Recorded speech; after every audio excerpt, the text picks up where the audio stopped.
Hey guys. Hey gang, welcome to Questlog, Another episode of Questlog. the time where you listen to what we get to think about stuff and we don't care about what you think. Yeah. Turns out. Fuck you guys. Leave what you think in the comments so I can delete them, because I don't give a fuck about your opinion. You're just gonna start at the first star. Well, it's a short game, so instead of just doing the one I haven't done yet over and over again, I figured I'd just go through all the levels. When are you gonna beat the dang game if you're not gonna go through the one you haven't beat? Later? When? Like Was when I want no to. time like the present. You gotta seize the day. I'll get to it. Carpe diem, Chelsea F. Rayburn. So let's see. As you can see, this game features prominently the universe. This universe of Katamari is not the only universe we're gonna be talking about tonight, baby. No siree, Bob. Like, yeah, you better bet your bottom dollar, Buccarini. We're gonna talk about an entirely different universe. A universe that is a man, or more accurately, a universe that is a boy. Name of Steven universe. I love that universe. Did you know that there's a cartoon on the Cartoon Network called Steven Universe, wherein Steven and his favorite space moms go on adventures, and also they learn a little bit about themselves along the way. Just a bit. It's created by famous song lady and draw girl Rebecca Sugar. And she has lovingly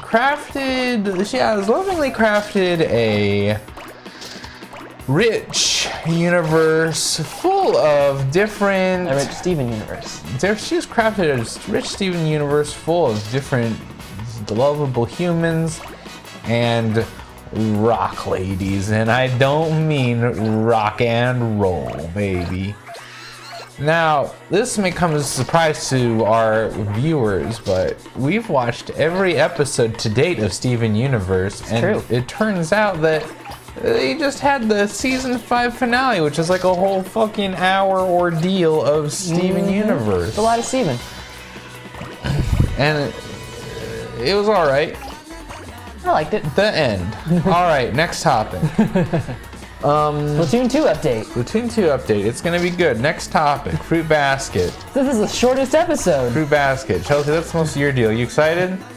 Yeah. Alright, well, stream over. Bye, idiots. Post your comments. See, this is why I only did the first star. Post your comments in the below in the comment zone. Make sure to smash that comment button with the biggest curse word you can think of about our opinion. And make sure to subscribe to the Wall Street Journal for your latest news on who's gonna be the next president. I hope that it is it is the Prince, or He'd make a pretty good president. Or Steven Universe. No, I'm kidding. I'm pretty sure Connie would be president. Conifer, because she's named after the tree. Yeah. She's named after Christmas trees. Yo, nah, let's for real talk about Steven Universe. So, how do we even bite this omelet? How do we even chomp this egg to start out with? Steven Universe is such a big ass series now. I don't know where to begin. I mean, besides the fact that I thought that the season 5 finale was just fine. Yeah, I liked it, but I wasn't like blown away. Like, there have definitely been previous episodes of Steven Universe where I was like, holy shit! Certainly. And this one I was just like, oh, okay, cool. Yeah. So Chris Dealey suggests a quick recap of the long ass special. Okay. So here's the recap. So like Steven and Connie are trapped in the dungeon. But then, and Steven has a dream about Pink Diamond. Pink Diamond, his mom, or him. Abusive family. Yeah, and family's shitty, but it was a dream. But then But Blue it parallels Diamond. what happens now. Blue Diamond comes in, and Blue Diamond, her Irish accent, she's like, "Oh, Stephen, you've got to stop it's Pink, you've got to stop messing around. You can't be going about fusing whenever you please. It's obscene." And Steven's like, but. And then Blue's like, "No, you're right, Pink. I never thought of it that way. Maybe we should go talk to Yellow. Or maybe, actually, let me just get you back to your legs." See, Steven, Pink Diamond flies around in a giant pair of ladies' legs. Because, I don't know. Diamonds just do that. Because they, like, their spaceships all make a person. Because it does. Because it does, and don't ask questions, bitch. Let me get you back to your legs. So they're gonna get Steven and Connie and all the crystal gems, all of Steven's moms back to My dad is so proud of me. Aww. This rarely happens in this game. And so you bring them back, but then Yellow's like, "You don't whip here, Blue. What the fuck are you doing?" And they're like, "Can't you see that we're all sad all the time because we have too many rules? There are too many rules in this family. I hate this family so much." And Yellow's like, "Rules are cool." And then Blue's like, Yep. And then take that. Yellow's like, "Why are you making me cry, Blue?" And Blue's like, "Those are your tears, not my tears." Oh, mind fucking blown.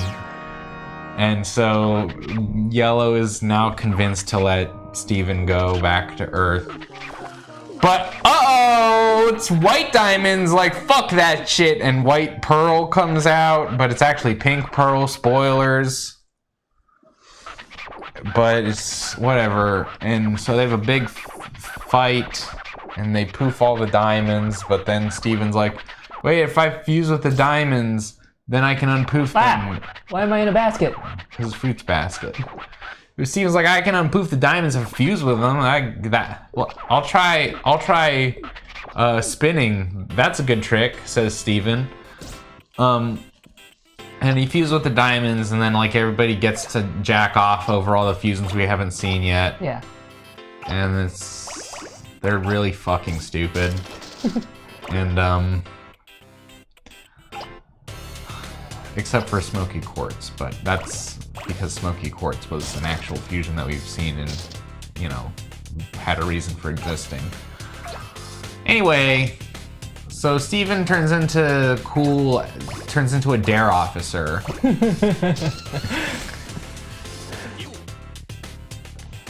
Steven turns into a dare officer and like saves everybody from getting stomped on by the big lady. By the way, White Diamond controls the entirety of the big lady mothership now and is trying to crush everybody with her big lady feet. But Steven stops everyone, and then Peridot and Bismuth, all the cool gems show up. Lapis, they all show up, and they're like, "We're gonna fight," and they have a big fucking fight. And the fight's pretty neat. It's a fun little fight. But then Steven's like, "Yo, what if we all fused together and fought her? Yeah!" So they do it, and they fuse into obsidian. Which is like the artist just being like, I can't fucking combine all these characters into one character. Are you fucking kidding me? So they kind of Let's just make her a cool lava lady. Yeah, she just kind of turns into a big spooky lava lady, and if you fuse a whip, a shield, a fist, and a spear, you get a sword. Alright. Sword that looks like the one in Breath of the Wild. Yeah, Breath of the Wild sword. Yeah, okay. I'm not here to nitpick, even though, I feel like it's a little unimaginative, but whatever. Connie's got a sword and it's like cooler. Anyway, So they climb up the lady and they get to inside of the lady. They go inside the mothership and it's White Diamond and she is like, she's cool as a cucumber and she's like, oh, you think you know what's up? Nah. And she's like, Yep. because she has like a mind control ray. She has like, the diamonds have light and it's like, I don't know, projection of their essence or their personality or some shit. And like Blue and Yellow Diamond have like gone full mutiny at this point. Blue's like, White Diamond, haven't you understand that we're all having a bad time in this family? There's too many rules. Fuck your rules! And Yellow Diamond's like, I agree with Blue. I am sad and am angry all the time. Ah! Yeah. And White's like, oh, you idiots, and mind controls them. And she's like, now you're better. Now that I've possessed your mind, you're fixed. And then Steven's like, stop it! Don't! Come on! And then all the crystal gems get mind controlled. Everybody gets mind controlled, and then White Diamond's like, oh, okay, Pink, come the fuck out of there. Come the fuck out of that little baby boy. And she takes Steven's Mutilates gem Steven out of his belly button, and Steven turns into an tiny old man. And Connie has to like hold him up, and he's like, I'm dying. Connie, I'm fucking dying. Oh, fuck. But then, the gem, which I think is implied to be Pink Diamond or Steven's mother or something. It's left ambiguous on purpose, and that's fine. It comes out and is fucking Super Saiyan. Yep. Super fucking powers for no inexplicable reason. Yeah. Like, fucking the most powerful being we've seen in the series can't fucking touch Pink Diamond, or not Pink Diamond, or whatever, for whatever reason. And then Steven and Pink Diamond hug and everything's fine again. And then Pink Diamond's like, or White Diamond's like, I can't, no. And then she stops mind controlling everyone because I guess she's having an issue. She needs to cry it out. And she was like, I'm supposed to be perfect because I'm white. And Steven's like, no, whites aren't perfect. Whites aren't perfect. And then suddenly, like, White Diamond does a total 180. He's like, you know what? You're right, Steven. This whole time you were right. Fuck. I guess I was wrong. I guess I'm the asshole here. And everything's fine. And Lars comes back to Earth, and nobody seems to care that he's a zombie, but that's fine.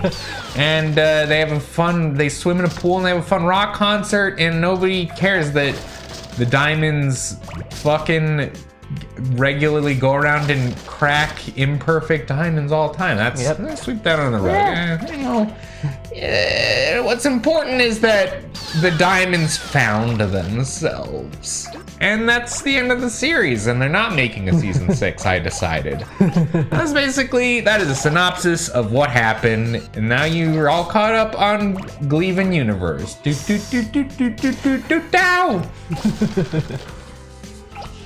I read someone's like theory/analysis that the thing that made White Diamond suddenly do a turnaround was, like, you know how all the diamonds have sort of powers of like influencing others, and theirs was that, like, well, that was Pink's power influencing her, which could be a thing. They all have powers. Yeah, everybody's got powers in this everybody's show. got powers. Everybody's got fucking powers. So anyway, I think a lot of it felt really shallow, sort of fan servicey bullshit. I feel like the ending wasn't really satisfying. I feel like, you know, the whole series like built up to kind of like a very sort of meaningful conflict in at least, you know, I'm not gonna use the Nazi word because I think that's a little tired at this point. But like, it's a very sort of like totalitarian regime in Gem World, you know, where everyone has to like conform or essentially Like, you have to either conform or else the gems will do a violence on you. Which Yeah. is why, like, the off-colors are, like, fucking terrified of the gem authority. And that's, like, a significant conflict, and it's not really ever resolved, because, like, all that happens is that Steven's like, hey, be nice! And everyone's like, alright. Yeah. Which is a little, I feel like that's phoning it in a little bit. I like get what the show's supposed to be about, which you can solve your problems through being like, you know, honest. And I like that message for like some of the minor villains like Peridot and Jasper, who are kind of just like mooks. And I like it for like the Beach City natives. Yeah. But I feel like it rings a little hollow when you've got like people who are like running around shattering gems for like not being perfect. That feels a little bit like not a very satisfying conclusion to me. Yeah. And then I thought that like Steven getting fused with everyone was fucking dumb. That was like, hey guys, we know what you like. Hey gang. It was fan servicey. Let's jack you off a little bit here.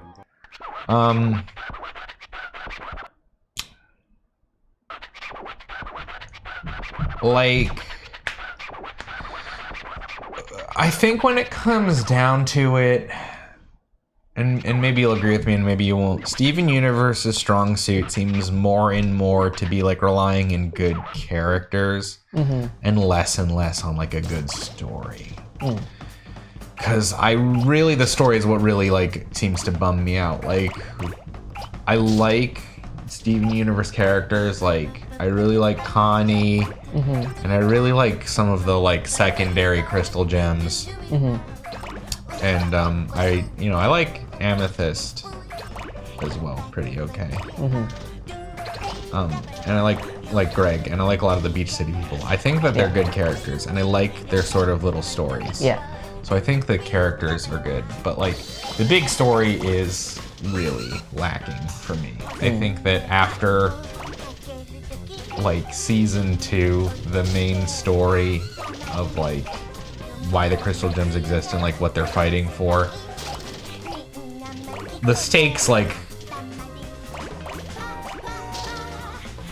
are constantly like not constantly like get dropped. Like they raise the stakes and they raise the stakes and they raise the stakes and oh nah, just kidding. And I think that's a little bit of a bummer. And that's like what the season finale for this was. It's like the stakes are big. There's like gonna be like a big conflict. You know, the Diamond Authority were gonna get like some sort of like reckoning. I mean, I wouldn't have like been upset if they weren't shattered. Yeah. But like, But it felt like they didn't really get any consequences. there was like no consequence for like their actions of like being really shitty leaders, like to everybody who wasn't perfect, and that just feels like, you know, oh, it turns out there were actually never any stakes, and that just seems like a bad story. I get that. Yeah. I think for me, the main thing was that, like you said, they tried to make it a lot like about the bigger issue with like you said, the authoritarian and all the sort of like genocide and shit. Yeah. And it's like it felt like in the end it was more about like their sad abusive family. Which on one hand, if it was just about that would have been fine. Sure. But like, because I think, you know, that does speak to a lot of people. Yeah. And the way that part of it was handled was with like Pink and their family, was how it was broken and how they needed to like talk to each other and figure it out was good. But then it's like, but what about all the other things? Yeah. It felt like it was being treated in a vacuum, like these characters weren't like the despots of like a totalitarian regime. Like if they had never made it like them as like these overlords who oppressed all their people or anything, if they were just like a family out in space that she had run away from you know, to be on Earth, and then for some reason they like went back and dealt with all this shit, then I feel like that would have been different, if that makes sense. Yeah, it's important to like remember that like Rose Quartz / Pink Diamond didn't just like run away from home. She started like a rebellion against them. Yeah. Like an actual military action against the Diamond Authority. But like the way this wraps up, it just feels like, oh, Pink Diamond ran away because she was upset. And it's like, no. I mean, I feel like it felt more like she ran away because it was like an abusive family situation. Yeah. Not so much that she was just upset, but... Well, sure. But yeah. Like, clearly at some point it felt like the story was... It became about that instead of about what they were really leading up to.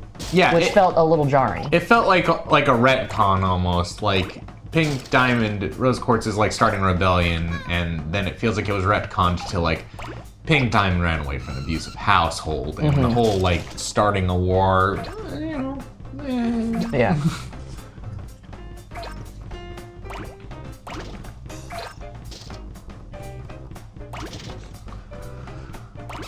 So, I don't know. I'm just not that impressed. I don't know if like at this point there is, in spite of what I think is fine, there is going to be, I guess, more Steven Universe. Yeah, I don't know where they're going to go from here. Unless they like just introduce completely new problems and characters, which they probably will. But like it seems to have wrapped up all the most of the things that were already existing. Yeah, I mean, there's that. I mean, the question, like, pizza. I guess in my brain was like, you know, White Diamond feels all like insecure when she like can't be perfect, when she can't exert like the level of dominance she feels is appropriate. And like, I guess, you know, I don't think there's any basis for this theory, but I'm like wondering is like, well, is there some kind of like higher authority she, you know, answers to? Yeah. I don't necessarily think there is. It could just be a matter of like kind of, you know, just like a strange like character choice. Yeah. But like, I don't know if like in the next Steven Universe they will resolve any of sort of my complaints with the way this season wrapped up. I don't know if they will address the sort of elephant in the room of like, hey, what about Homeworld though, huh? Yeah, I have seen like some theories people have been having about where it could go from here. And a lot of it is about like, well, this didn't really wrap up like, you know, all the shattered gems and like they're probably not going to be all okay with, oh, we're just cool with the diamonds now after all that. So some people are theorizing that the future will be like addressing that shit. We love sandals. Yeah, I mean, like, I would hope not. Like, if I was... Yeah. Like, if I was an off-color coming back to Earth and I saw the diamonds, I'd be like, you fucking kidding me right now? Yep. Yo, they shattered my girlfriend. Yeah. So yeah, that was one thing I was wondering. I can't imagine that any sort of supplemental Steven Universe material is gonna be like, anyway, Yellow Diamond is a clerk at the pizza shop now. I mean, I can't remember for sure, but didn't it end with them going back to Homeworld, the diamonds? Oh, I don't know. Maybe. I think it... Probably. Yeah, so I doubt, like, I imagine they probably won't be in it unless for some reason Steven goes back to space. Yeah. To ask for their help or something. Can you help me run the pizza shop until you're done? I'm too sad to make any pizza pies. Only if your favorite flavor of pizza is cheers.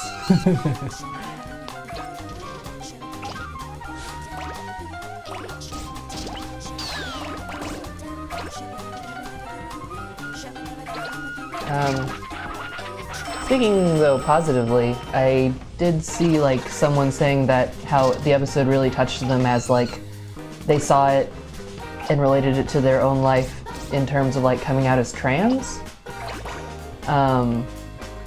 Mainly the bits of like how the Diamonds wouldn't accept Steven as Steven. Like they were like, oh no, you're still Pink Diamond. And and then when Blue finally, like then it got to the point where they'd be like, oh yeah, your name is Steven, sure. But they would, you know, still obviously refer to him as Pink, even if they called him Steven. Yeah. They were just sort of being like, sure, and then in the last episode, it got to the point where Blue finally is like, it is Steve. He's Steven, he's not Pink. And like, some people were saying like that touched them.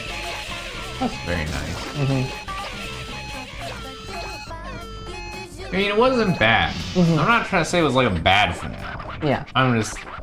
There's like good parts of it. And again, I think in a vacuum, if, you know, this was just a family drama and not part of like a larger sort of story about an empire, that would be like a better sort of story. Yeah. So that's good. I mean, like if you watched the finale and like you got something meaningful out of it, then that's good.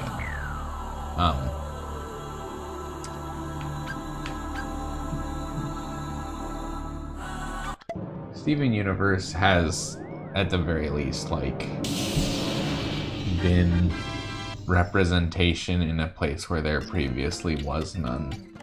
That continues to be the case.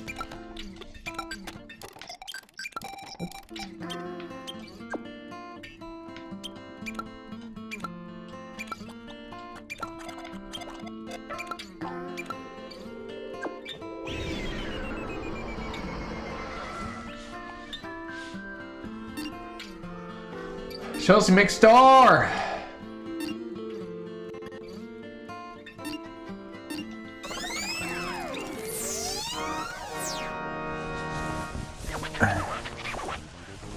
Buenos dias. I thought that the watermelon episode beforehand was hot garbage. How do you feel about that? I was like,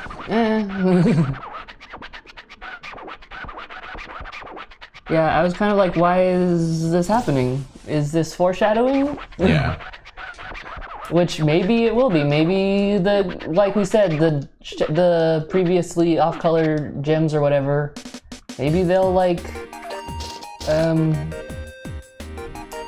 maybe they'll like turn into two different factions that Steven has to deal with, like the watermelons or something. Yeah, watermelons. I thought it was weird how relaxed Lappy's was.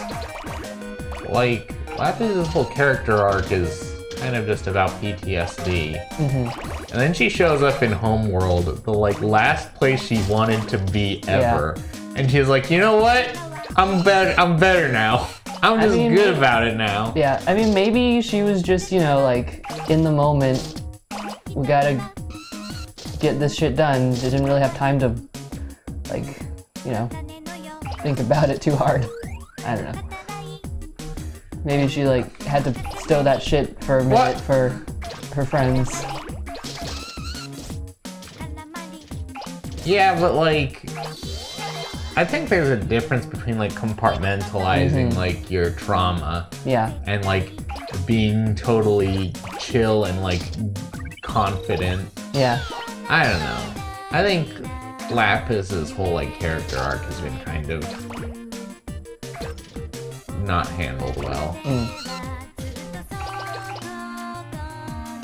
I think she's got, like, been, unfortunately, one of the, like, weakest character development and character arc characters in the show.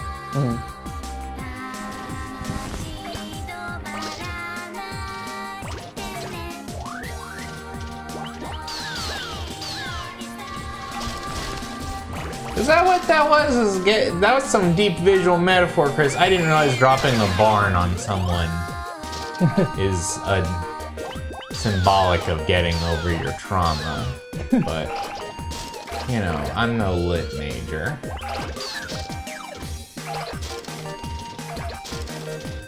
But you know what? I guess TBH, that makes 100% complete sense.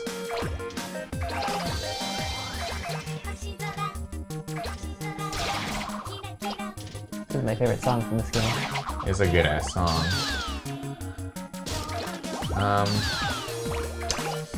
So yeah, so no confirmed season 6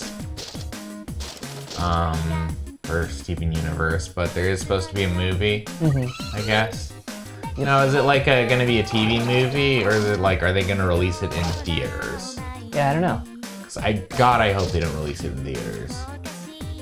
Please, God, don't do that. Because if they release it in theaters, it's gonna now have to make sense to people who've never seen Steven Universe. Yeah. And that idea gives me nightmares.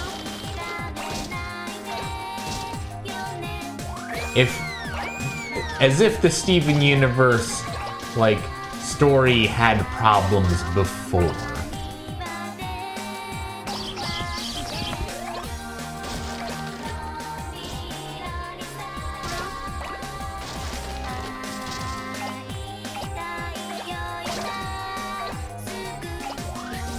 I did not know that Teen Titans Go had a movie in theaters.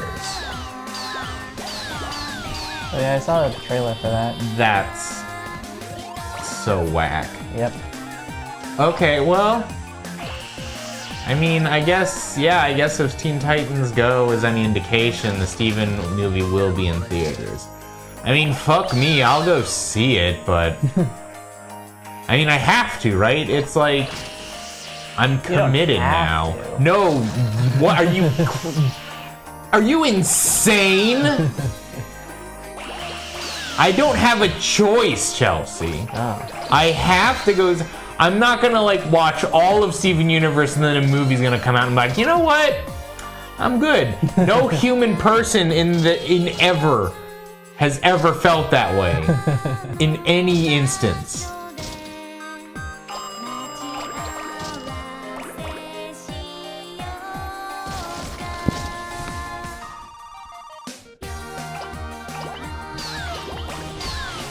Well,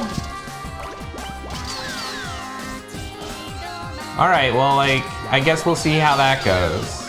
I mean, it might be okay, but, like, I can't help but feel like now that it's in movie theater, it's like, now it's gonna be, like, have the problem where we gotta make it appeal to people who like Steven Universe, but we also have to make it appeal to people who don't know what the fuck Steven Universe even is. And I hate that.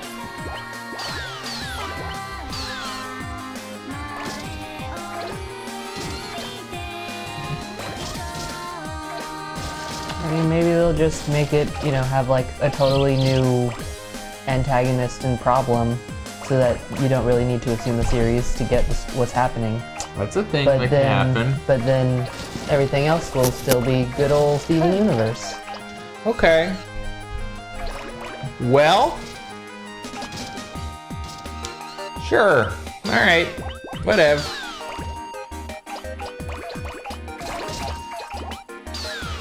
I don't know. I'll see it. I'm worried about it, but I'll see it. I mean, when's it supposed to come out? Summer? Coming out. Oh shit, it's coming out tomorrow. What? Dang, I don't know. fast. Yeah, when is it coming out, Chris? Tell us, Chris. Our resident Steven expert. It comes out this fall, he says.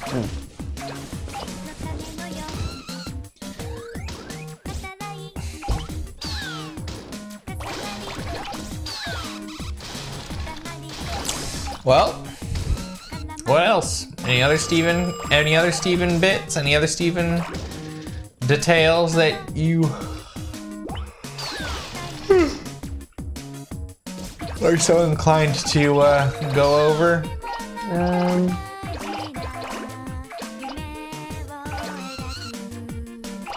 don't think so. I think that kind of covers it. I guess we'll just have to wait and see how things go. Guess we'll just have to wait and see.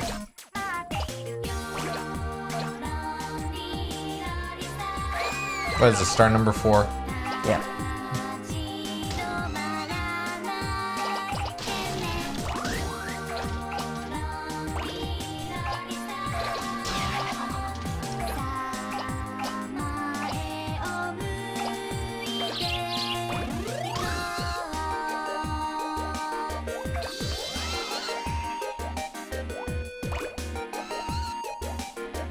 Shira's coming out in April. Hell yeah. Now that series I'm excited for because it hasn't been ruined yet. Me too. Can't wait for somebody to ruin that series. Oh. That's cool. Just embrace it, Chelsea. Just lie down in the shitstorm and let the liquid feces just flow over your body. Ugh.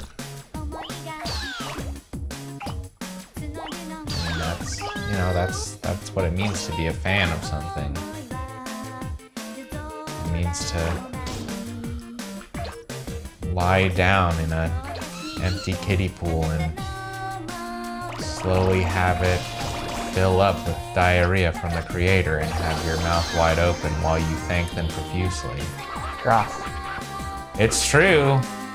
That's been my experience. That's what fanfiction is for. Yeah, I'm pretty sure you're part of the Voltron fandom, Chelsea. Yeah. I think you know exactly what I'm talking about. You don't have to preach to me.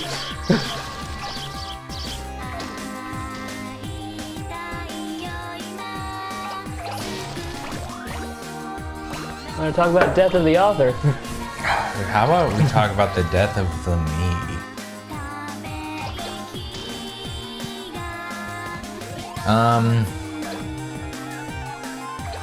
So Splatoon's getting an update. Yep. Yay! So it's like weapons from the first game, yeah? Weapons from the first game, yeah. The new weapons from the first game. I thought that what you said last night was interesting. Because, like, I don't know who the developer for Splatoon is, who announces it, what his name is. Mm-hmm. But, like, all the cool Splatoon content creators are like, oh, he lied, he was fucking with us. But I think you were on the money. It was, like, technically not new weapons. Yeah, they're just old weapons that are coming back. But it's very exciting. Guess I'll have to hold off on those tier list videos. Which one are you most excited I'm about? most excited for the new Bamboozler, because Bamboozler doesn't have a single good kit, and maybe this time it'll be good. Now granted, it could also be bad. Why is it so foggy? Because you're almost done with his level.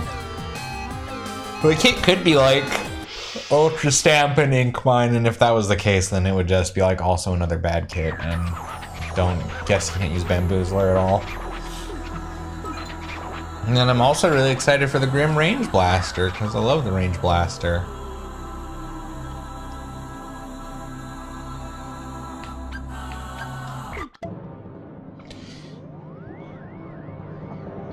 What weapon are you most excited about, Chelsea?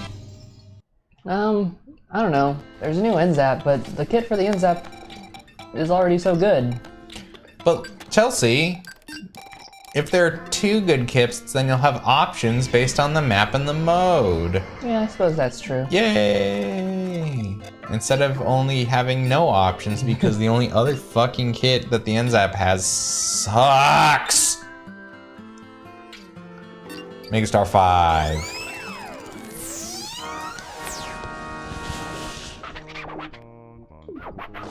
It's like TF2. Also, like TF2, they're having another free weekend, or a free week actually, in end of March, beginning of April, which is cool.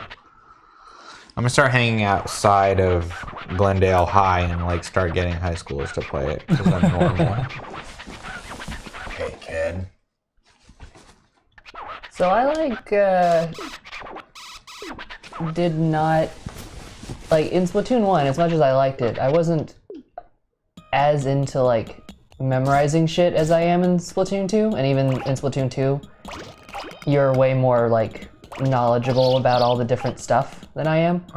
But I like can't remember. So were all the weapons? I know they like made new specials and subs, but were all the weapons in Splatoon 1 not including like the main weapons, not the kits, put in Splatoon 2? Sort of. I know they like added new ones. It like kind of depends. Like a good example is that in Splatoon 1 you had the splat charger, the bento splat charger, and the kelp splat charger. In Splatoon 2, you have the splat charger, the firefin splat charger, and the Kensa splat charger. And it's like, yeah, okay, they have different names, like different brand names, but do they really count as a different weapon? And I would say that I don't think that really counts as a different weapon.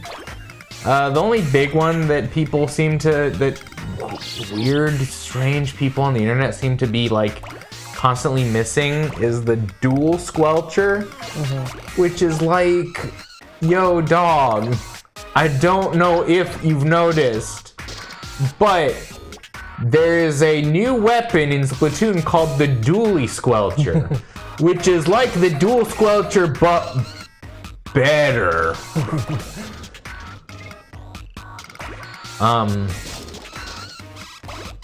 So, another weird one is like in Splatoon 1, it was called the E-liter 3K, and in Splatoon 2, it's called the E-liter 4K. But like, functionally, these are the same weapon. So, I don't know, it depends on your philosophy of like what counts as a different weapon. I think ultimately, once everything's said and done, like, every weapon will have like a quote-unquote equivalent in Splatoon 2 from Splatoon 1. And then there's also obviously like just more weapons because there's more kinds of weapons in Splatoon 2. Like, right.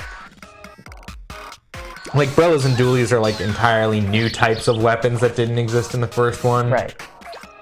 And then also like there's like a handful of weapons that just got, you know, more shit. Like,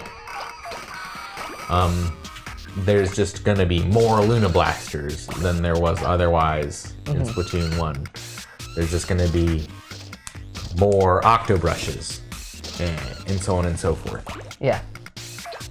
So that... Because like a lot of times people will be like, oh, we're getting new weapons, and I'll look at the list and I'm like, these are the same weapons. These are just different kits. Yeah. And the terminology of that confuses me. So when people were like, oh, we're getting quote-unquote new weapons from the first game, I'm like, well, are they actually new weapons that they just didn't include yet in Splatoon 2? Or are you saying that we're just getting more kits that were in the first game? Yeah, we're just getting more kits. Obviously, we're not gonna get like the special weapons from Splatoon 1. Yeah, that'd be crazy. That would be so whack. Are you kidding me? No.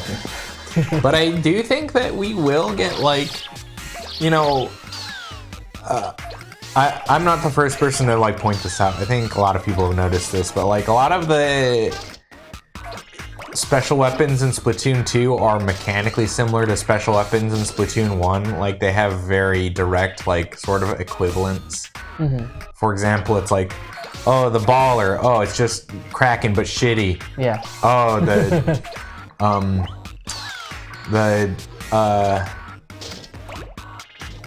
the Stingray, it's just Killer Whale but broken, and so on and so forth.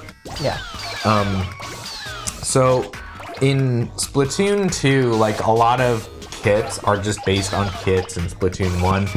Like, one that comes to mind is like, for example, the vanilla Heavy Splatling is just Splatoon 1's Heavy Splatling remix. In Splatoon 1, the Heavy Splatling remix had the Sprinkler, and the Killer Whale. And in Splatoon 2, the vanilla heavy splatling just has the Sprinkler and the Stingray. So the kit that we haven't seen for heavy splatling yet in Splatoon 2 is actually the Heavy Decos kit in Splatoon 1. So I imagine we'll get something like pretty similar to that.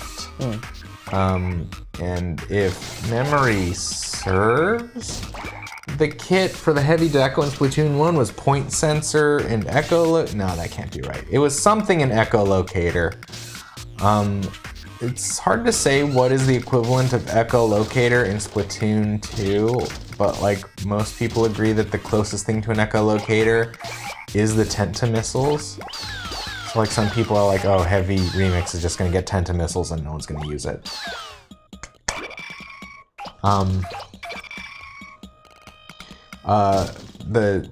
We're missing the like one of the Squiffer kits, and people think that the Fresh Squiffer will get like the missing Squiffer kit, and the missing Squiffer kit was like Ink Mine and Inkzooka.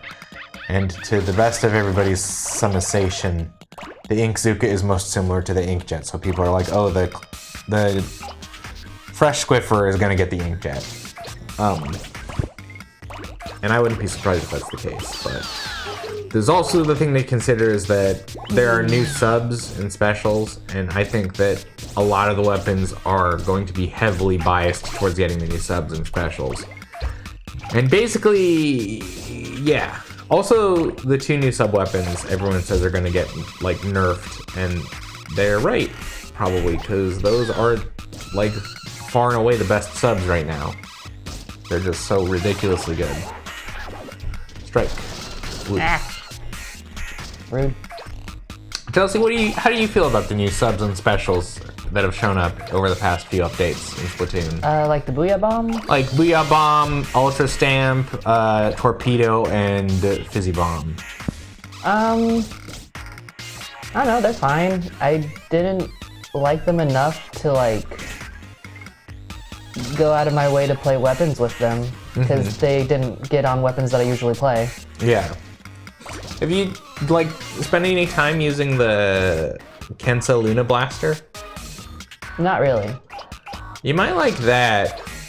Again, Fizzy Bomb's really good, and then it also has Rain, which is really good. And then, you know, Luna Blaster is like an okay weapon. I like. Yeah, I've used the Luna Blaster a lot in the first game, back when it was good. Yeah, Luna Blaster was so good in the first game.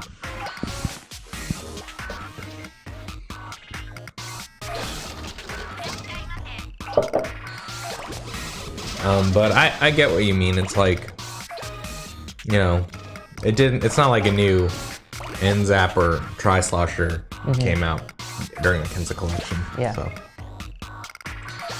And then like, I know you use N-Zap and I know you use Tri-Slosher, and then it feels like you use a lot of like brush. Yeah, I've been using the Octobrush more recently. But you haven't used a lot of the Kensa brush, yeah? Is that the one with the stamp? It's one with the stamp, yeah. No, I usually use the one that has Inkjet, because I've been trying to practice Inkjet. Yeah, I mean, it's conventional wisdom like says that that's the only good brush, because everyone seems to think Ultra Stamp is pretty bad, and I tend to agree. Yeah, Ultra Stamp is fun, but it's not very useful. It's really dangerous to use. And then it feels like you've been using a lot of Blobber recently. Yeah, I have. I like the Blobber. Yeah. Unfortunately, Sheldon is not coming out with a new Blobber because there were, I believe, a grand total of 0 Blobbers in Splatoon 1. So I wouldn't hold my breath, I guess. But either way, like, neither of the new subs or specials is on either Blobber. So.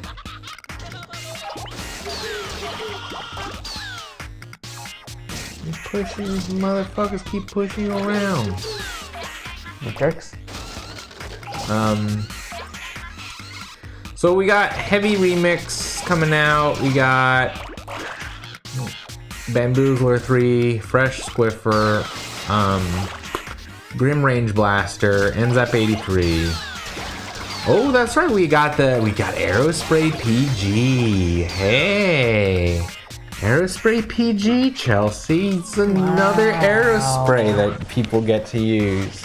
What color is this one? I don't know. I remember Aerospray PG in Splatoon 1 was the best Aerospray. Forget what it had on it, but like, it was easily like the strongest one.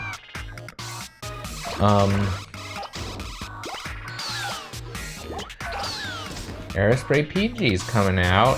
Sploosh 7's coming out, which might... When will we get the Aerospray PG-13?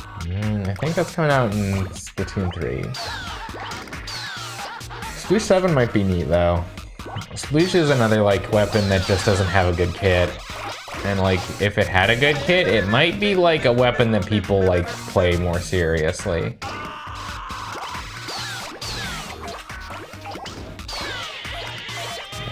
So there's 10 new weapons coming out. So we got... Oh yeah, Soda Slosher is another one. You looking forward to the Soda Slosher at all? Maybe. Depends on what it'll have.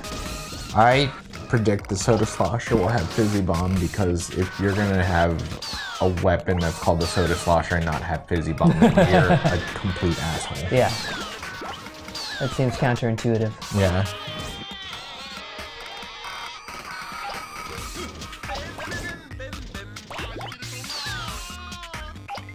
Got so many people in my Katamari. Okay. New Heavy, new Bamboo, new Squiff, new MZAP, new Aerospray, new Slosher, new Sploosh.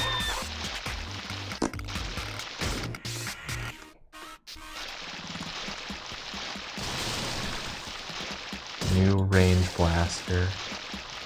Oh yeah, Permanent Ink Brush is coming out. Who fucking cares? Ink Brush sucks.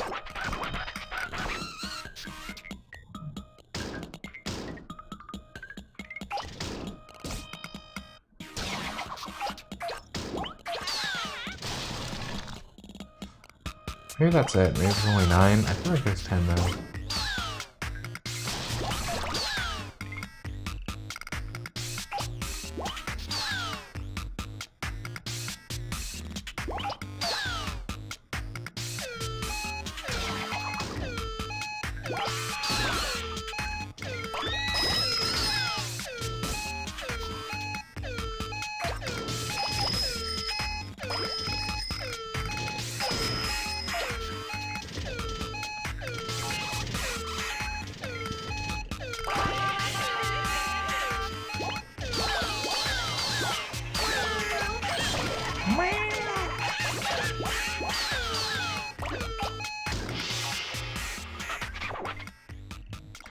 You did it! I do it.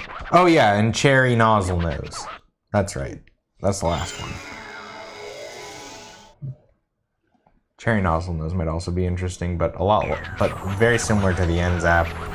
The H3 Nozzle Nose D's kit is like ridiculously good, so I just honestly play anyway. You did it! You found a lot of Japanese food. Just like real life. You are smart. I am smart.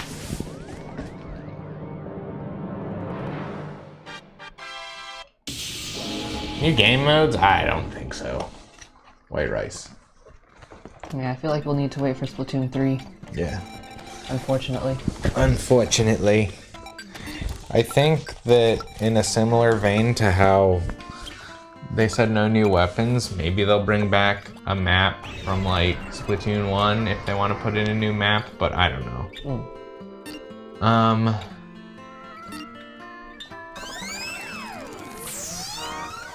don't know. Okay. What time is it?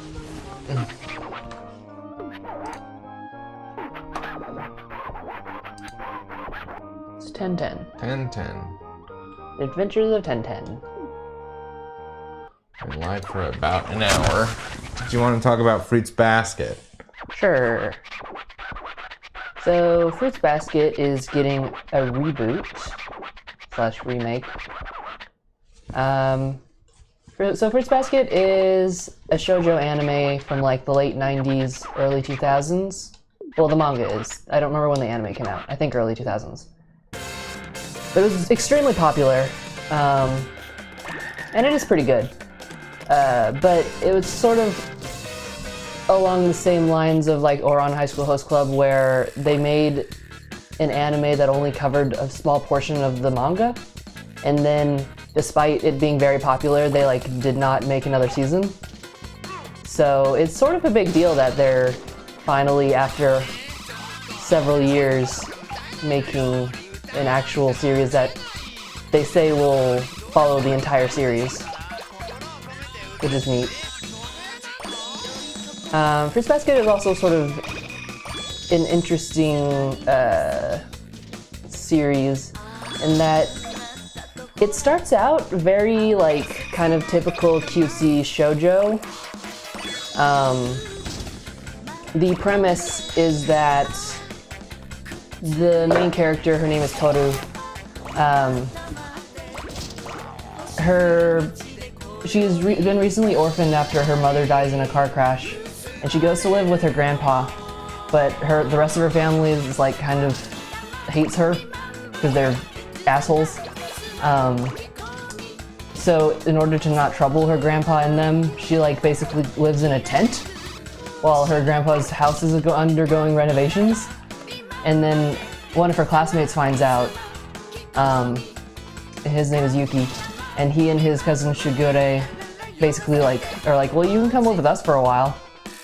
And then while she's there, she also meets their other cousin who shows up named Kyo, and he's like a hothead with a temper and a chip on his shoulder, and kind of tsundere.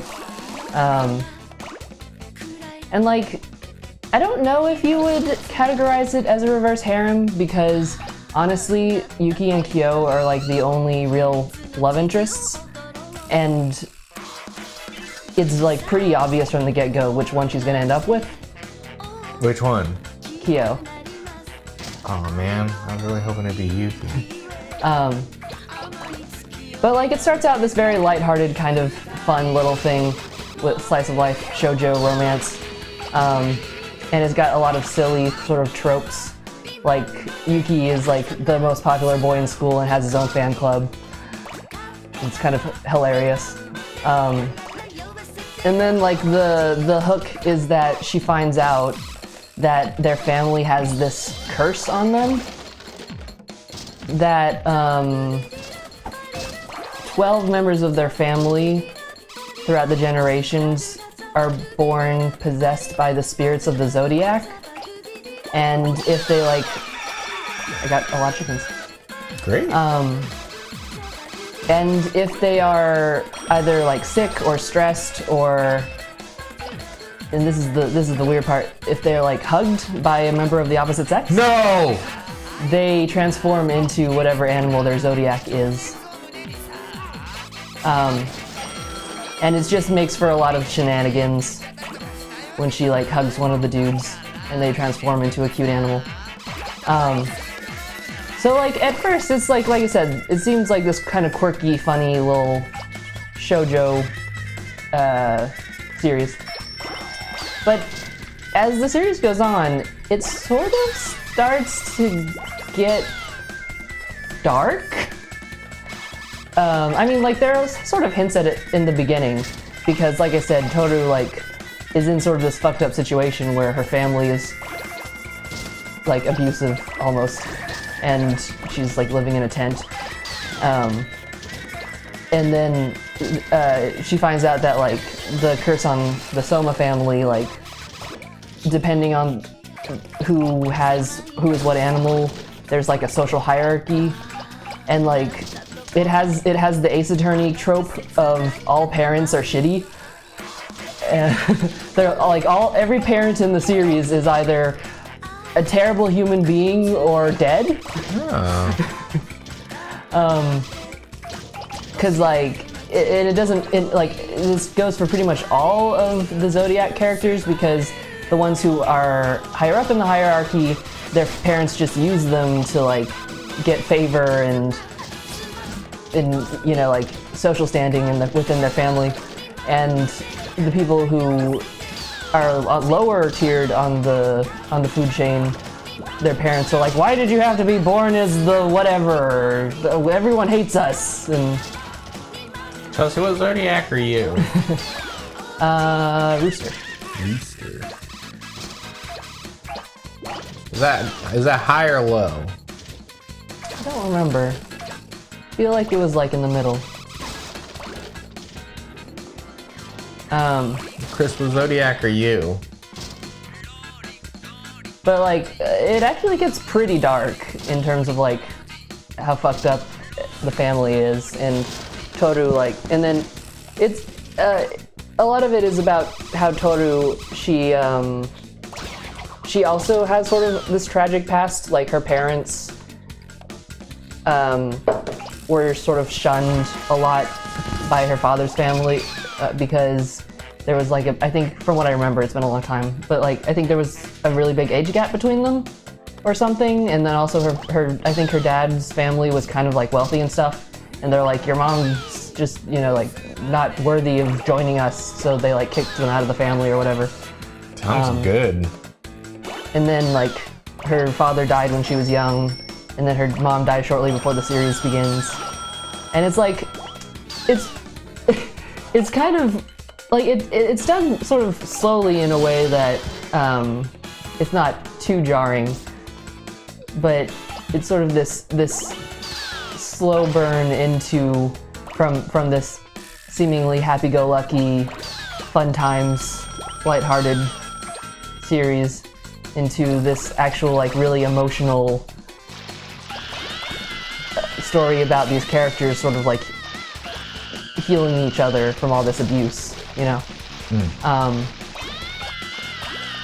But I am excited to see the reboot, because it's been, like I said, it's been a long time since I read or watched the series, so it would be interesting to see what they do with it in this day and age, because there I think are some aspects also that were sort of like, I don't know, very 90s anime. Now what do you mean by that? Like I guess a lot of the humor and tropes I feel were more typical of the culture back then. And I wonder if they're gonna keep those, or if like a lot of Backstreet Boys references. yeah. No, like, you know how we were watching like we were talking about the trope in older, well, not super old, but like 90s anime of like the pervert character. Yeah, the pervert who everyone's just kind of chill with. Yeah. The guy who's like, hey lady, can I see your panties? Yeah. And everyone's like, oh, you. Yeah. Stuff like that. Yeah. And I'm wondering, since they're doing it now, if they're gonna like sort of tone that down or get rid of it, or what they're gonna do with that.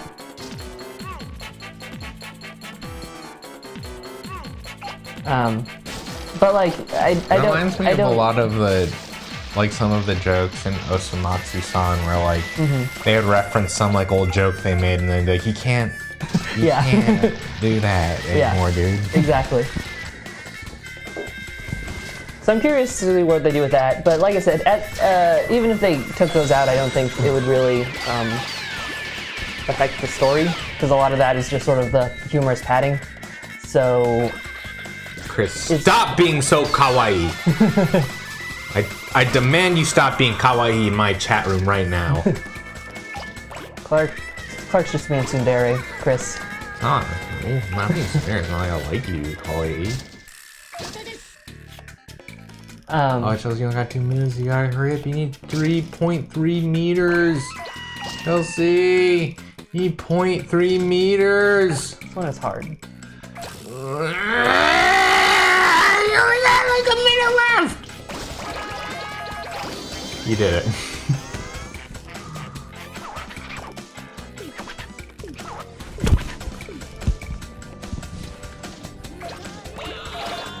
Yeah, I'm the kawaii police. This is the kawaii police. Stop! The comment's too cute.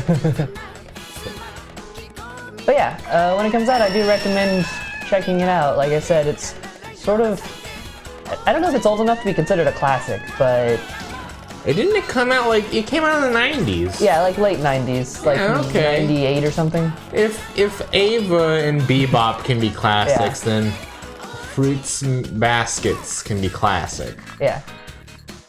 That's just simple math, baby. That's just animath. We have 1 minute left. Better pick up all these children.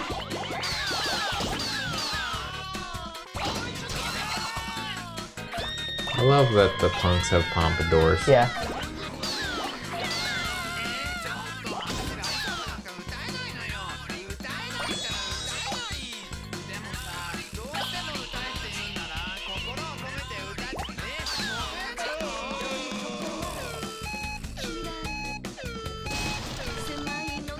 Oh no, you lost the school children. Chelsea, what will your dad say? Okay, I'm getting all these cows. Get more cows. I need a 3.5 by the end of this week. I need 3.6. I need 3.7. Shut up, I'm not shifting goalposts, you're shifting goalposts. I don't gotta do anything. You're kawaii. But yeah, I was surprised when they announced that they were going to do that for Fruits Basket.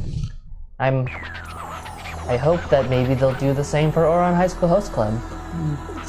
Or Princess Jellyfish. We're not gonna do that. Both of those were similar, like really popular ones that only got 1 or 2 seasons. You can't do that. There's too many trans characters in those shows.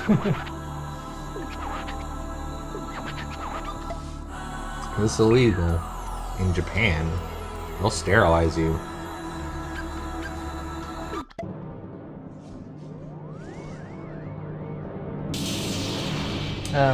But yeah, it does sort of have a similar thing to Ace Attorney. Not just the terrible parents, but also just the tone of like this nice colorful world with like quirky characters, but some pretty dark underlying themes, but it balances out in a way that seems natural. But yeah, that's basically all I had to say about that. Well, guess the stream's over. Is there anything else you wanted to talk about? Same goes to you, Chris. Yeah, Chris, what do you want to talk about? Chris, you stream now. What do you want to fucking talk about? Yeah, I guess Steven Universe does also have that. It doesn't get quite as dark as either of those, though, I don't think. When are they gonna reboot Steven Universe? I'm waiting for Today. it. Thank you. Thank you, Cartoons Network.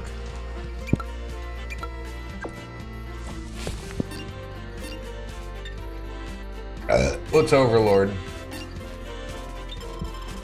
Yeah, what's Overlord? What's Overlord? Is it an anime? Are you an anime? Are you an animate object? Mine's 7 or 8. You're on 7. Okay.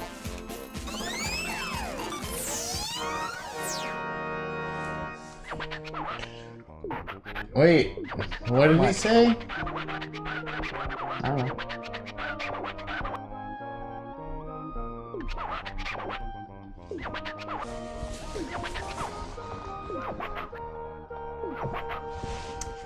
Chris is Facebook friends with someone. Oh, I guess it's a manga. It's a fantasy manga / anime about a guy who became OP in an MMO, then gets stuck in the MMO. No more animes about MMOs. Actually, no more. Illegal. I make it illegal to make any more animes about MMOs.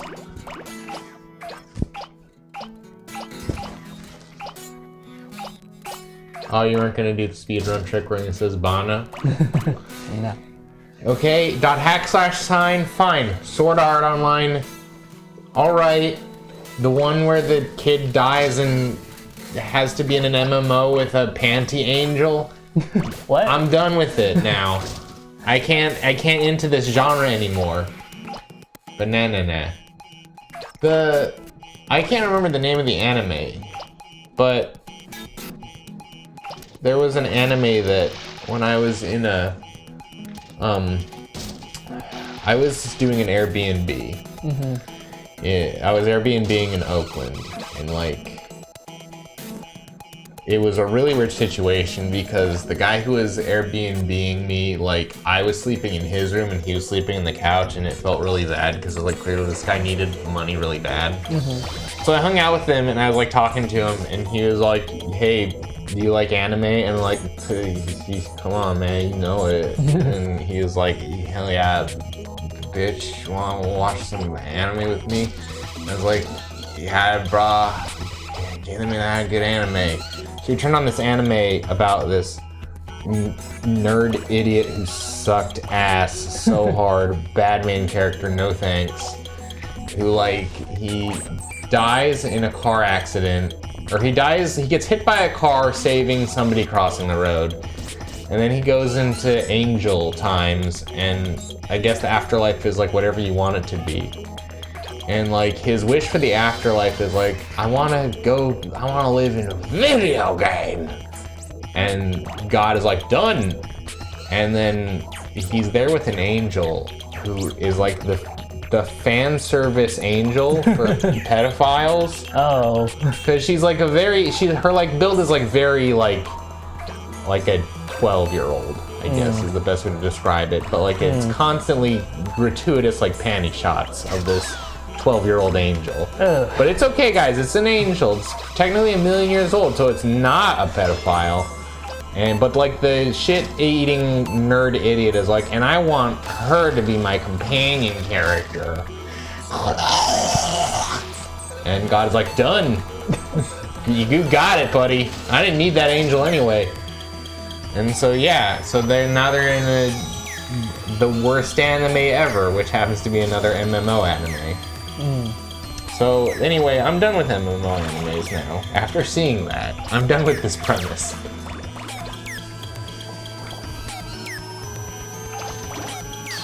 The only MMO anime that I liked enough to like view the whole thing was actually a Chinese manhwa. What's that? The manga, but Chinese. So it's a manhwa? Manhwa. Manhwa? And it's called Half. Manhwa Mia! It's called Half Prince. And it was about Oh, dude, no, that's not. You can't do that. It was about Snape. Yep.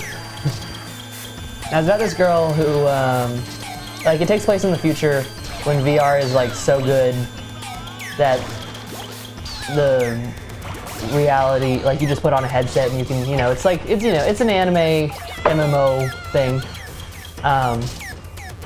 when they're in VR.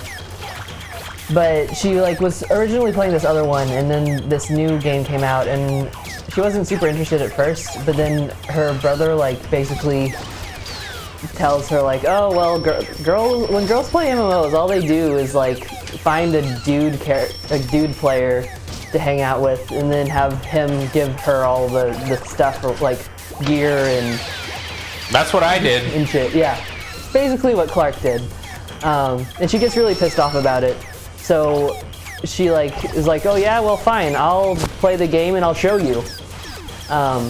So she logs into the game, and through like some turn of luck, she just happens to be the first ever player. And as such, the like AI or whatever who first helps her create her character is like, you get one wish that you can do. So she decides that she wants to. Thanks. Yep. She decides that she wants to be a male character, which for some reason you're not usually allowed to do.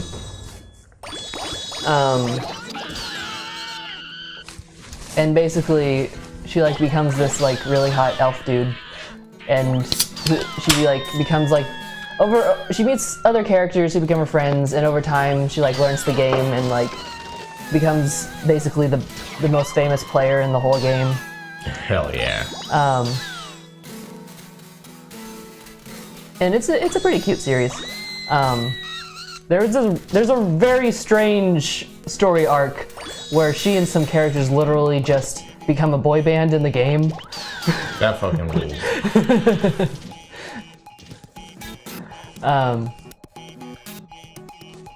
And then like later on, there's this like weird development where they find out like the creator of the game was trying to do some weird shit with to ruin, like take over the world. I don't remember. Like gonna use the technology or something.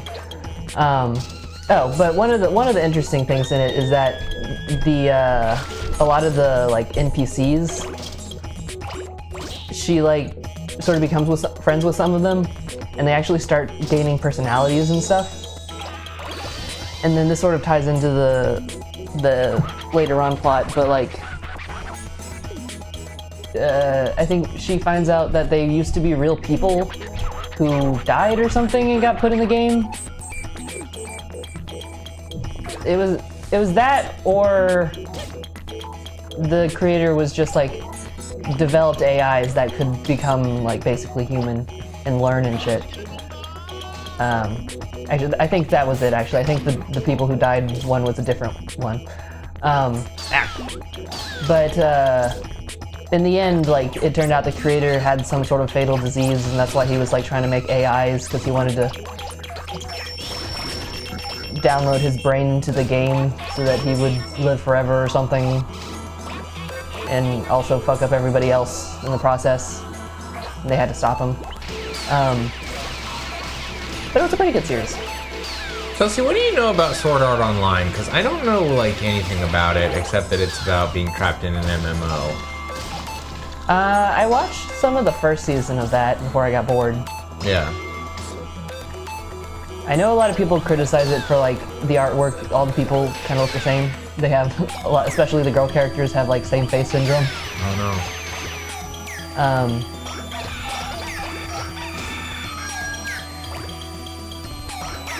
But that, from what I heard, that one is about like the main character goes into a game, and that one it turns out that the creator of the game traps everybody in there, and I think he like holds them for ransom basically or something.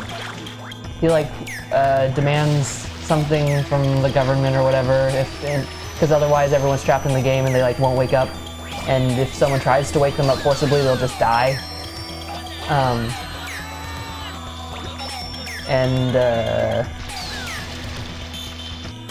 But then, the players like expect, oh well, they'll just give him what he wants and everyone can go home. But it like something happens where they don't. Like the government just is like whatever. Yeah. So they end up trapped in the game for years or something. My question, what happens if you die in the game? I think you die in real life. Okay. Gotcha. But I don't remember. It's been so long. Yeah. And I like didn't watch that much of it. Did it have a lot of fan service? I think so. Okay. I think it wasn't like overt. Yeah. But it was enough to be kind of annoying. Gotcha. I don't remember as much about the dot hack like anime, but I remember like I owned a copy of the dot hack manga. What's up? And that was like gratuitously like fan servicey. Oh yeah. Yeah. Like almost to the point where like if you gave me that same manga today, I'd be like, yo, is this This hentai? This hentai. But anyway, my point is that I don't think I've yet to encounter an anime / manga about an MMO that's not just like heavily fan servicey. And I think that's because MMO manga and anime are for gamers, and gamers are like slime. Fuck gamers. Fuck all gamers.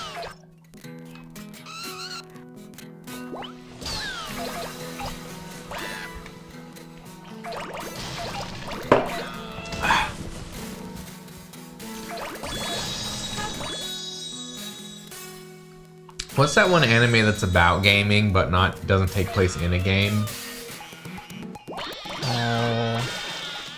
Doesn't like RD really like it? Oh, No Game, No Life? Yeah. I don't know anything about it except the title. Oh. Well, alright. He like showed me the first episode and I wasn't into it. Oh, okay.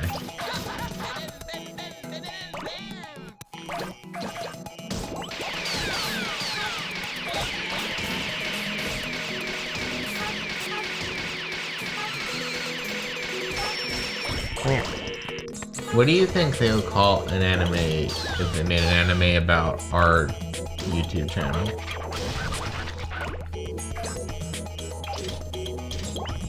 What did they just call it? The Master Questers? I think they would call it Boku no Master Questers.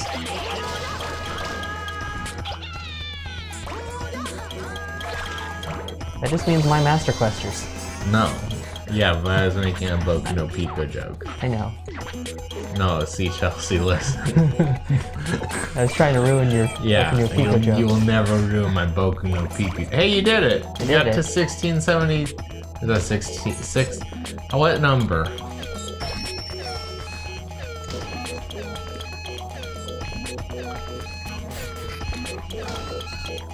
Maybe they just called the anime about our channel Boku no Pico. Why? Why wouldn't they? Because that's what I will demand on the contract. When we are licensed by Toei Animation, I'm like, it has to be called Boku no Pico. Alrighty. I gotta walk the dog.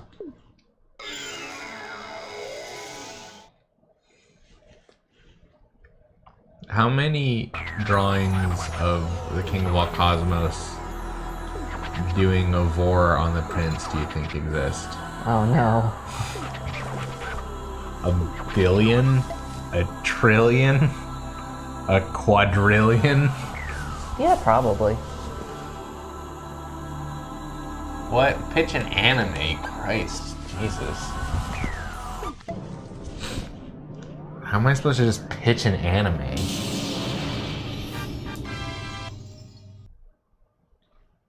Alright, here's an anime. It takes place in space. It's a space anime. But the thing that's different about this one is it takes place in a time so distant in the future that like most of the stars have burnt out. So it's an anime about like an intrepid crew of spacefarers trying to harvest the final vestiges of solar energy to create enough energy to sustain a rapidly declining galactic civilization. That's my anime pitch. And by that I mean that's just me pitching you the plot of the next D&D campaign I'm running.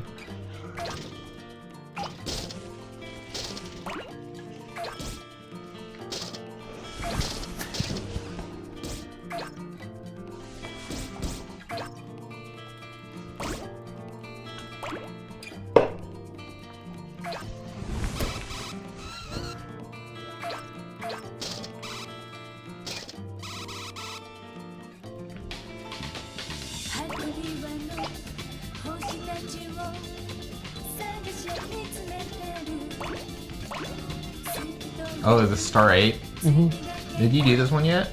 This is the one that I haven't finished yet. Oh, okay.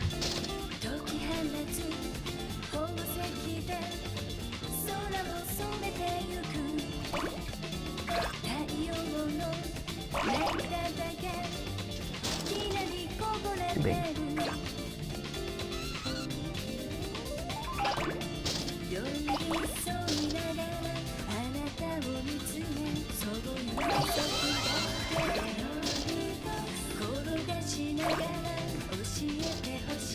What kind of anime would you make, Chris? Yeah, Chris, pitch me an anime. And if it's about an MMO, you are demodded and the stream is canceled. And you're canceled, and that's T-sis.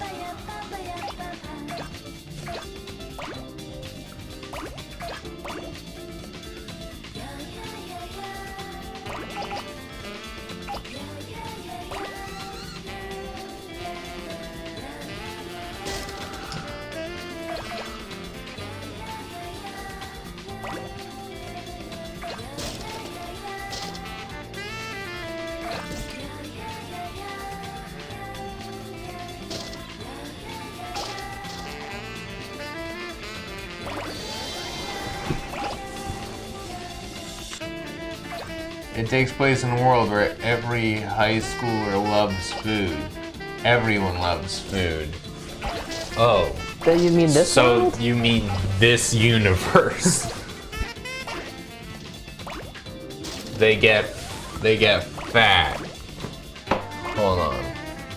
And then when they eat this special food called Sue food, they get fat and get superpowers. The fatter you are, the more superpowers you have. Oh, it's like that one guy from Naruto. Choji.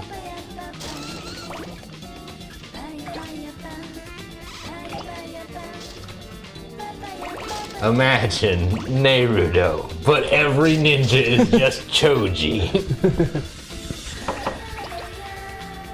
And the main character is part of the Fat Battling League. and it's Byakuya. And he discovers the ancient secret of Sue food. It's people. Oh.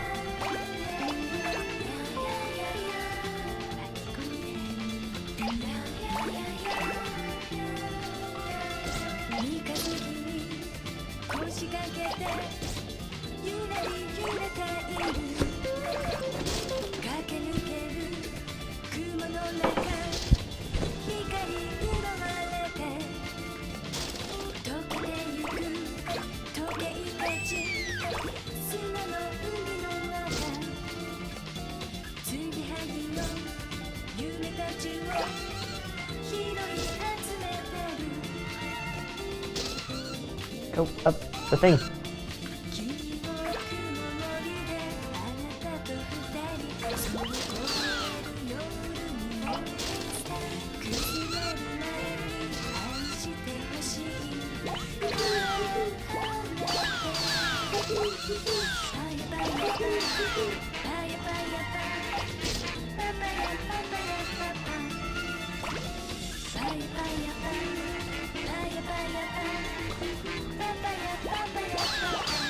I feel like you could make an anime premise generator pretty easily, like it's a world just like ours except blank. I mean, I feel like that applies to most like stories.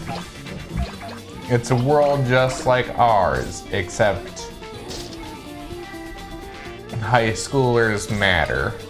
That's every anime. Every anime.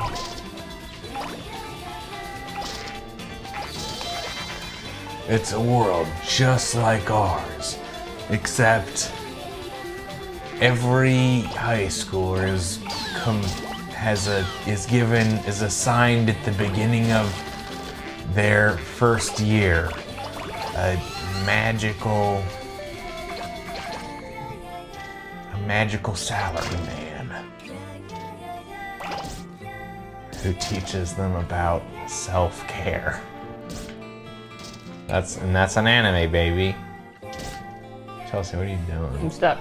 Chelsea, you're making me sad.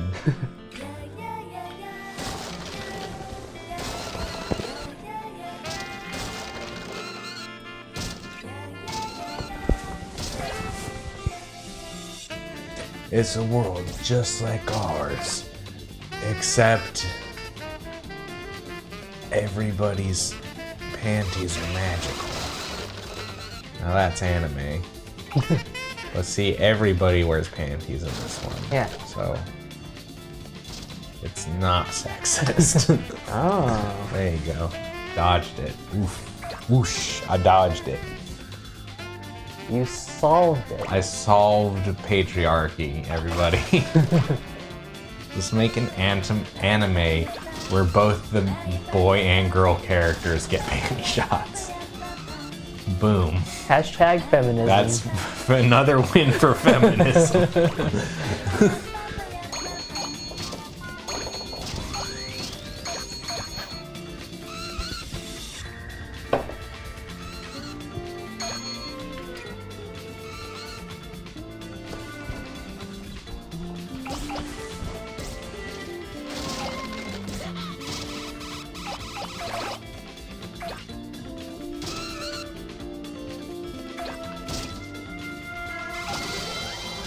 Oh. I don't know what just happened. You got kicked.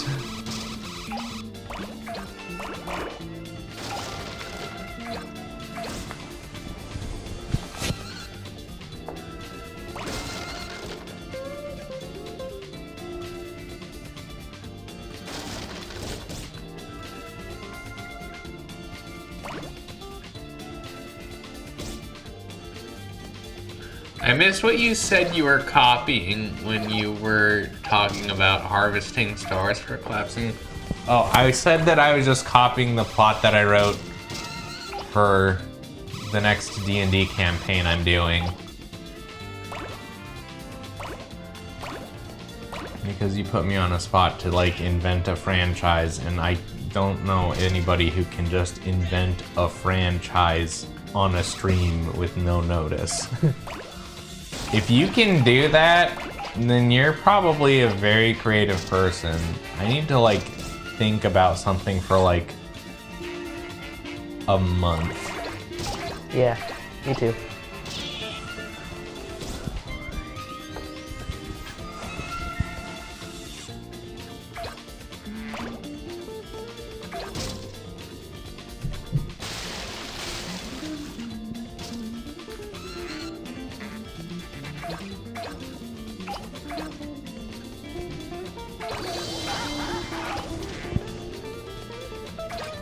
Oh, you finished Diluvian?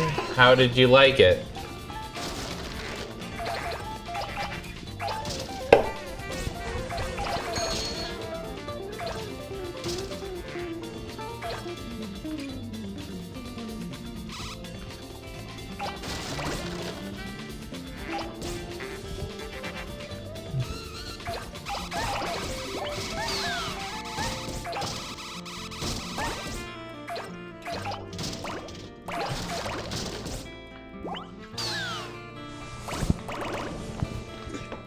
It was good. Just a bit buggy. Yeah. Chris, have you heard of a game called, fuck, what's it called? Hold on a second.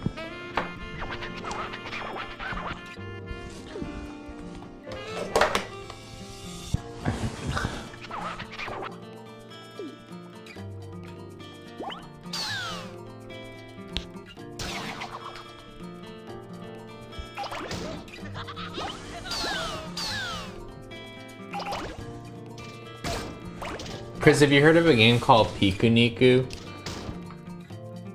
It's really good. I like it a lot. It came out on the Switch recently. You should check it out. It's got a really good soundtrack.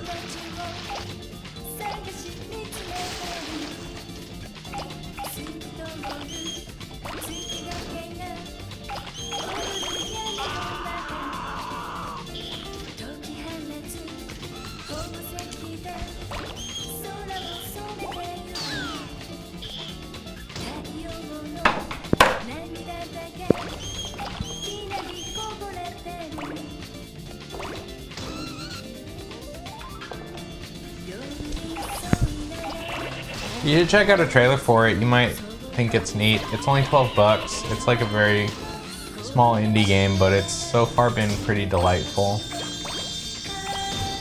It's one of those games that's like good to hang out with. You know, it's not like groundbreaking in terms of its mechanics by any stretch. It's a puzzle, it's a 2D puzzle platformer. But it's a game that's worth checking out if you're like into games for aesthetic experiences. Man. Damn, I can't believe I said something that pretentious today.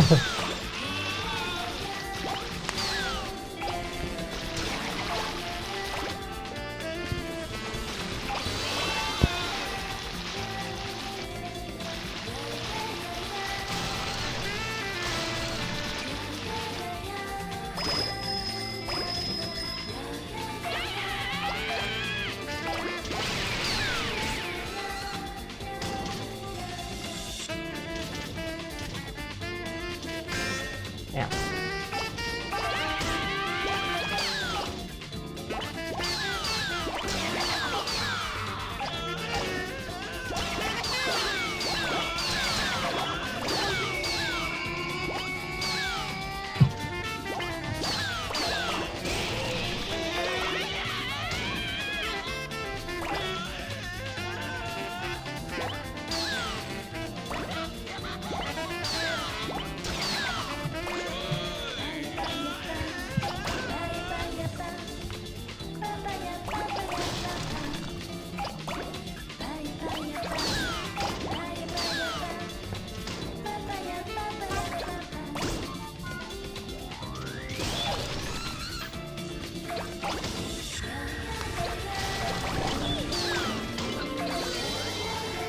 I'm into games for the boob physics, no other reason. Damn, have you got the new Dead or Alive yet?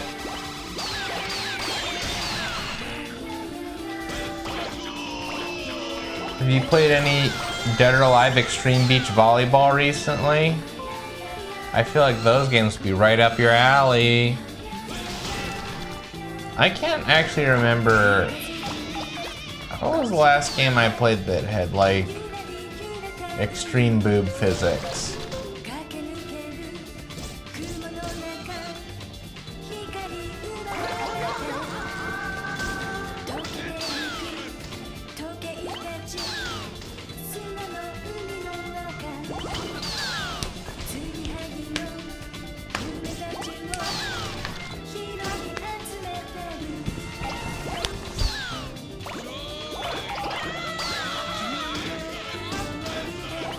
I don't know, the only game I can really remember that came out recently was Street Fighter V. Had a lot of boob physics. It's important to a fighting game to make sure that you can see Chun-Li's boobs jiggle. Yeah. Look, How else are you gonna know when to push the buttons? How will I know when to perfect parry with Ryu if I can't see Chun-Li's boobies jiggle? You won't. I won't. Exactly. Yeah, that's the game that comes to mind most recently. To the best of my knowledge, I feel like Persona 5 didn't have boob physics. It just had Ann's ass in the I end. mean, it just had like gratuitous fan service, but I don't think it had boob physics. But maybe it did and I just didn't notice. I'm not sure. Outside of that, I don't think I played a game recently with like boob physics.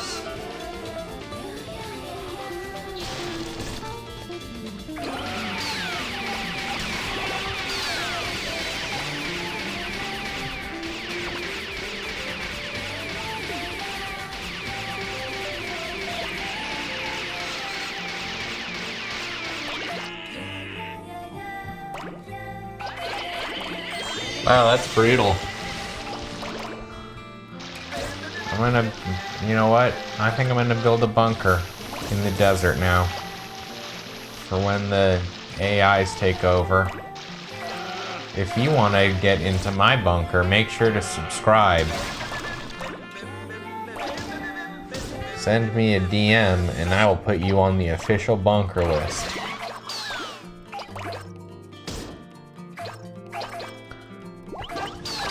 Chelsea, do you want to be in my doomsday bunker? Will there be boob physics? I don't know, it depends who else is in there.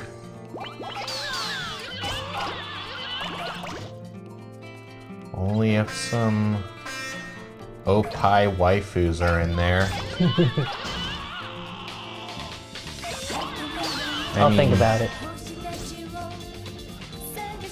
I'm gonna doom us all when I build a robotic marina to hang out with us in the Doomsday Bunker. Will the robotic marina have boob jiggle? Of course she will! Okay then.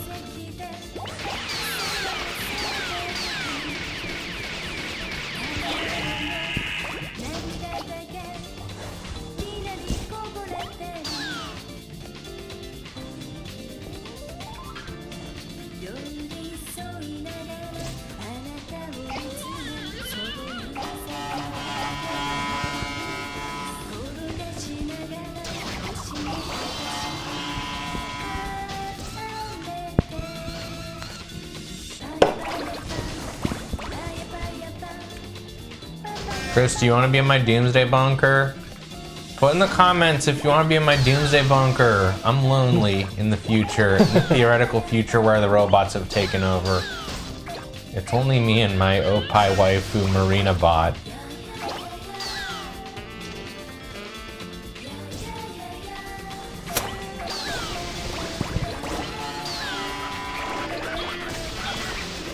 All right, hell yeah, we have 3 people in my Doomsday Bunker. Nice. Well, I don't know, 2 people. I feel like you gave me a hard maybe there, Chelsea. On that. Well, you said the marina would have boob jiggle, so I said yes. Oh, okay. I didn't know how to do that. All right, 3 people and a robot squid person or octoperson. Oh, Chelsea, you're so goddamn close. You can do this. You're so goddamn close. I'm gonna have heartburn about this right now. I'm currently having heartburn because you're so close. Ah, it hurts. Oh, it doesn't feel good, Chelsea. Chelsea, please get to 12 before. Oh, no. Oh, yes. Okay. I did it. Good job. You did it. Well done. Yay. Told you I'd do this one eventually. Alright, nighty night, C Dewey. Nightsy Dewey. We're probably gonna end this now. And Yeah, this is as good a time as any to end it. Well, talked about what we want to talk about. I completed this level.